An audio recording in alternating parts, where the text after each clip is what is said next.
Nag-trending naman ang tweet ni Paolo Avellino.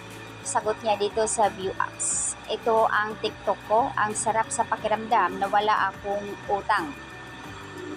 Yung may pabuhat-buhat pa si Pao. Ito pala yung kanyang new version TikTok na talagang ever excess na pabuhatin niya talaga.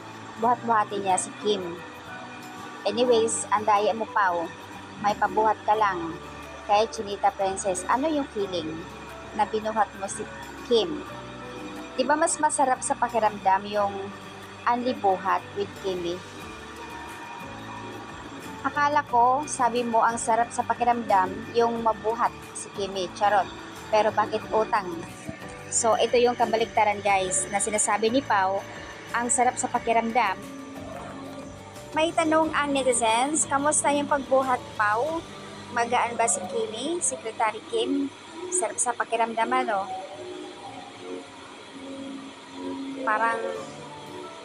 Parang not counted po ito. Sayo po dapat boss. Wala sa scene itong ginawa ni Pao na pagbuhat kay Kimi. Ang sarap din sa pakiramdam, boss PMC, na nakapag-tiktok ka kay Secretary Kim na may pabuhat. So, ayan. Request ng karamihan na sana magsayaw silang dalawa. At ito pa ang nag-trending doon sa surprise. Yung pag-surprise ng team WWSK sa birthday ni Kim kung saan nandoon yung dalawa sa loob ng tent.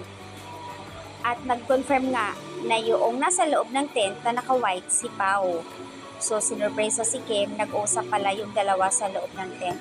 Kaya may pasilip-silip pa itong si Pao. Napagkaalaman, na-confirm na si Pao nga dahil yung t-shirt niya, talaga naman ang mga dinulo.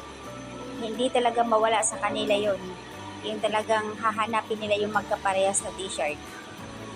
Walang lusot si Pao, booking na booking talaga.